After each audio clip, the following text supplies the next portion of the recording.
ओम शांति। 18 जून 2026। बाबा के महावाक्य। मीठे बच्चे, अतीन्द्रिय सुख का अनुभव करने के लिए सदा इसी स्मृति में रहो कि हम किसके बच्चे हैं। अगर बाप को भूले तो सुख गुम हो जाएगा। प्रश्न: बाप के मिलने की स्थायी खुशी किन बच्चों को रहती है? उत्तर: जिन बच्चों ने एक से अपने सर्व संबंध जोड़े हैं, जो एक बाप की याद में रहने की ही मेहनत करते हैं, किसी देहधारी को याद नहीं करते, उन्हें ही स्थायी खुशी रहती है। अगर देहधारी की याद है तो बहुत रोना पड़ेगा। विश्व का मालिक बनने वाले कभी रोते नहीं। गीत: बचपन के दिन भुला न देना। ओम शांति।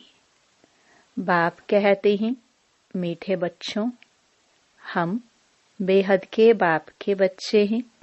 यह भूलो मत। यह भूले तो अपने को रुला देंगे। छीछी दुनिया में बुद्धि चली जाएगी। बाप की याद रहने से अतीन्द्रिय सुख भासता है। वह सुख बाप को भूल जाने से गुम हो जाएगा। हर दम याद रहना चाहिए कि हम बाबा के बच्चे हैं, नहीं तो अपने को रुला देंगे।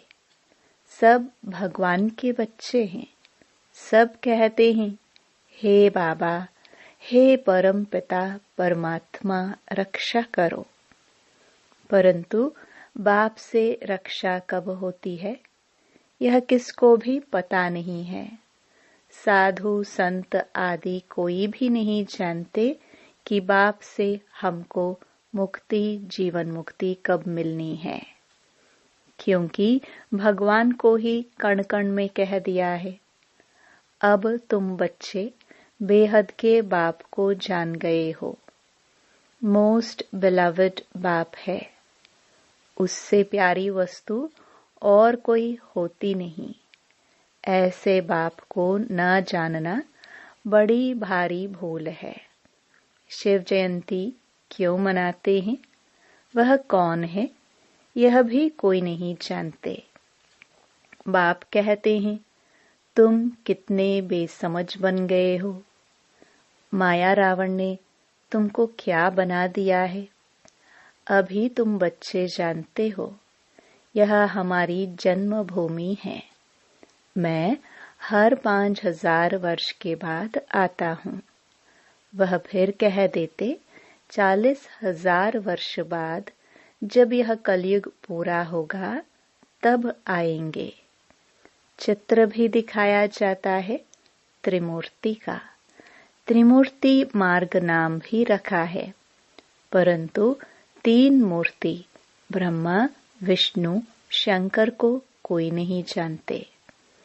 ब्रह्मा क्या करके गया, विष्णु और शंकर क्या करते हैं, कहाँ रहते हैं, कुछ भी नहीं जानते। बिल्कुल ही घोर अंधियारे में हैं। बाप है रचयिता। उनकी यह कितनी बड़ी रचना है, कितना बेहद का नाटक है। इसमें बेहद के मनुष्य रहते हैं। आज से 5000 वर्ष पहले जब सतयुग था, भारत में जब इन लक्ष्मी नारायण का राज्य था, तो और कोई राज्य नहीं था। भगवती श्री लक्ष्मी भगवान श्री नारायण को कहा जाता है। राम सीता को भी भगवान राम, भगवती सीता कहते हैं। अब यह भगवान नारायण, भगवती लक्ष्मी कहाँ से आए? राज्य करके गए हैं, परंतु उनकी जीवन कहानी तो एक भी नहीं जानते, सिर्फ गाते रहते हैं, हे भगवान दुख हरता सुख करता। परंतु यह किसकी बुद्धि में नहीं आता। वह दुख हरता सुख करता कैसे है? कौन सा सुख सबको दिया और कब सबका दुख हरा? कुछ भी नहीं जानते। तुम बच्चे अभी यहाँ राजयोग सीख रहे हो, भगवती लक्ष्मी भगवान नारायण बनने के लिए। जानते हैं भगवती सीता भगवान राम भी बनने का है। 8 जन्म सतयुग में पूरे करके फिर राम सीता के राज्य में आने वाले हैं। 21 जन्म के लिए बेहद की राजाई तुम यहाँ स्थापन कर रहे हो। तुम भगवती भगवान स्वर्ग के मालिक बन रहे हो। स्वर्ग कोई आसमान में नहीं है, यह भी किसको पता नहीं है। बिल्कुल ही तुच्छ बुद्धि है। कहते हैं फलाना स्वर्ग पधारा, परंतु समझते कुछ भी नहीं है। अच्छा, क्या क्रिश्चियन बौद्धी सब हेवन में जाएंगे? वह बाद में आकर अपना धर्म स्थापन करते हैं, तो फिर वह स्वर्ग में कैसे आ सकते? स्वर्ग किसको कहा जाता, यह भी उनको पता नहीं है। सन्यासी लोग कहते ज्योति ज्योत समाया, कोई फिर कहते निर्वाण धाम गया। निर्वाण भी तो लोक है ना, वह तो निवास स्थान है। ज्योति ज्योत में लीन होने की बात ही नहीं। ज्योति में मिल जाए तो फिर तो आत्मा ही खत्म हो जाए, खेल ही खत्म हो जाता है। इस ड्रामा से कोई भी आत्मा छूट नहीं सकती, कोई भी मोक्ष को पा नहीं सकते। गीत का अर्थ भी कोई समझते नहीं है। न जीवन मुक्ति का अर्थ समझते हैं, न आत्मा परमात्मा का अर्थ समझते हैं। बाप कहते हैं तुम्हारी शक्ल तो मनुष्य की है, जो इन देवताओं की भी थी। सतयुग आदि में देवताएं थे। उन्हों का 25,000 वर्ष राज्य चला।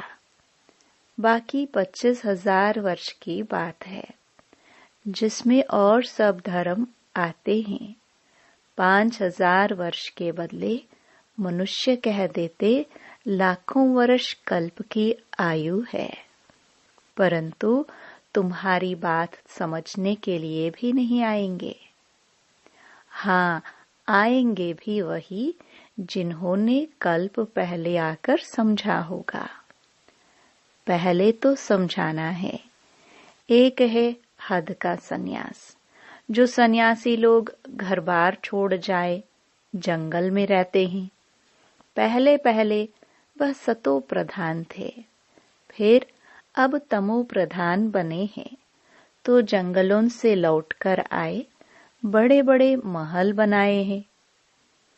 इन सन्यासियों ने भी पवित्रता के आधार पर भारत को थमाया जरूर है, भारत की सेवा की है। यह सन्यास धर्म नहीं होता तो भारत एकदम विकारों में जल मरता, पतित बन जाता। यह भी ड्रामा बना हुआ है। उन्हों में पहले पवित्रता की ताकत थी, जिससे भारत को थमाया है। इन देवताओं का जब राज्य था तो भारत कितना साहूकार था। इन्हों के इतने बड़े बड़े हीरे जौहरों के महल थे, वह सब कहाँ गए? सब नीचे चले गए। लंका और द्वारिका के लिए कहते हैं समुद्र के नीचे चली गई। अभी तो है नहीं।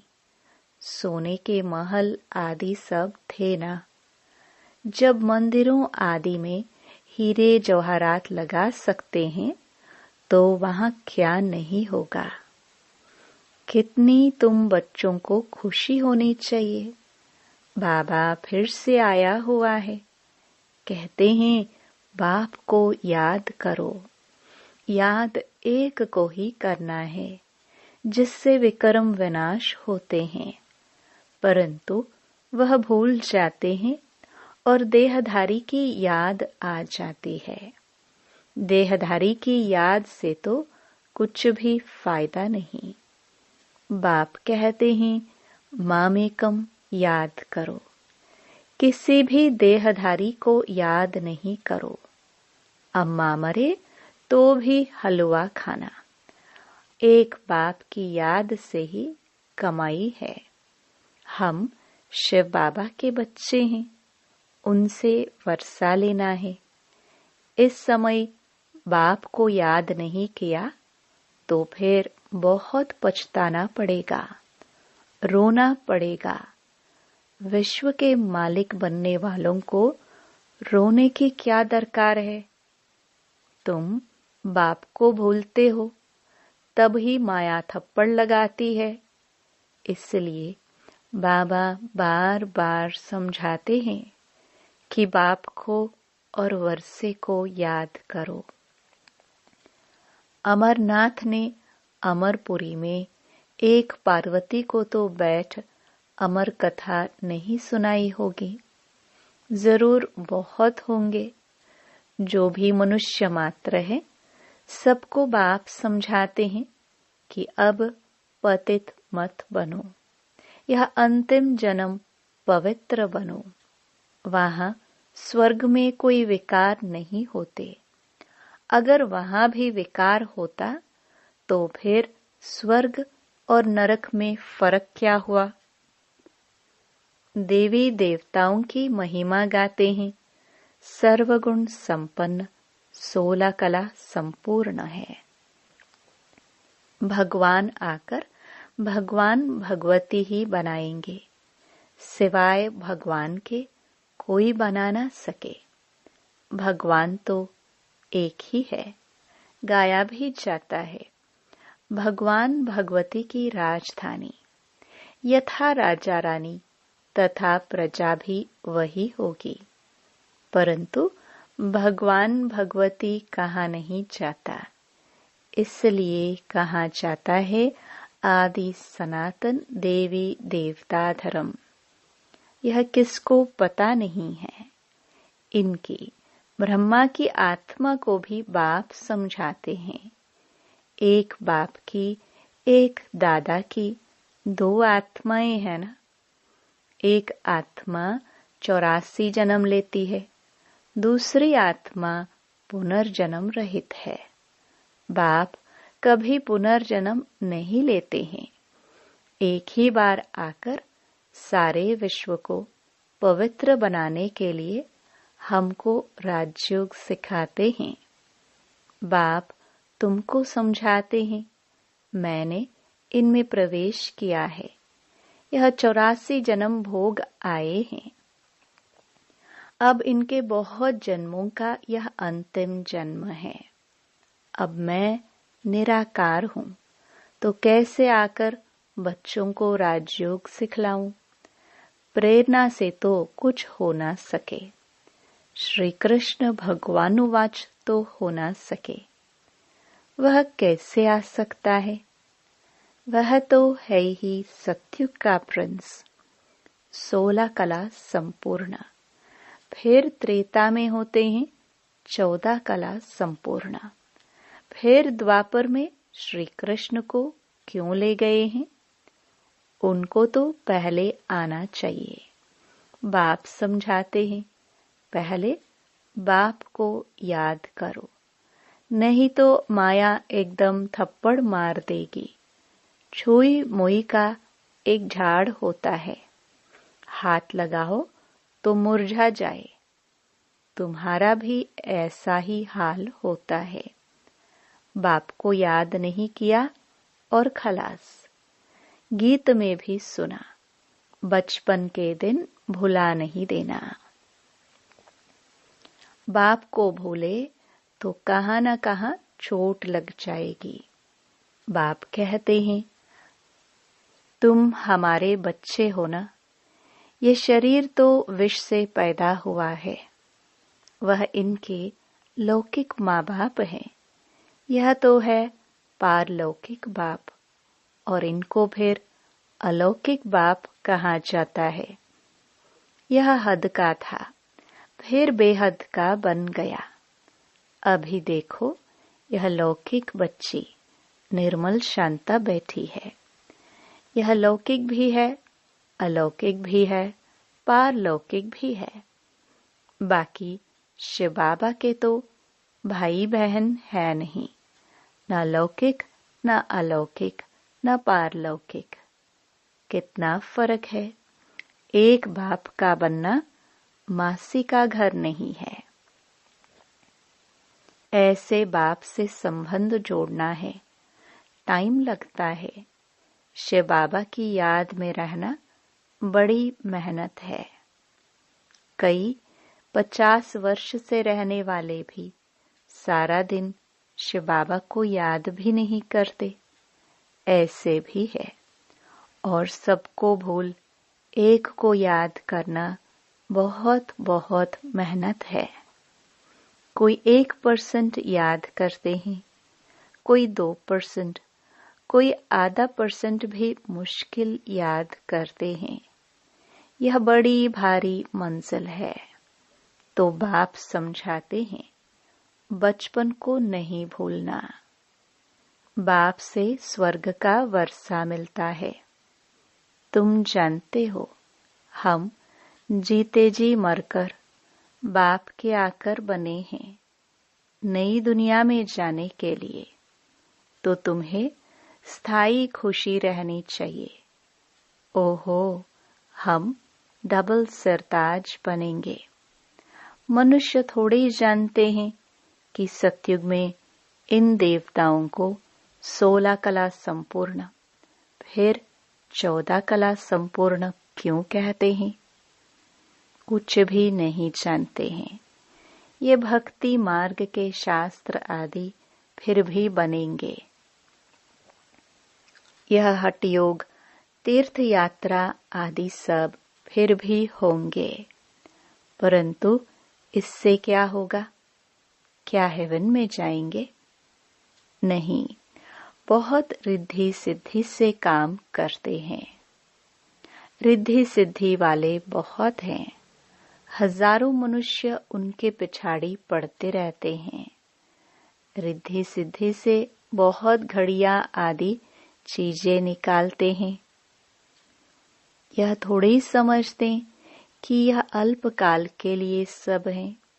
इसमें बहुत मेहनत करनी पड़ती है। यह रिद्धि सिद्धि आदि सीखने की भी किताब होती है। कितने लाखों मनुष्य उनके पिछाड़ी पड़ते हैं। तुम जानते हो, हमको बाबा से स्वर्ग का वर्षा मिलता है। इन आंखों से जो कुछ देखते हो वह नहीं रहेगा। बाप समझाते हैं, तुम अशरीरी आए थे, फिर शरीर साथ पाठ बजाया।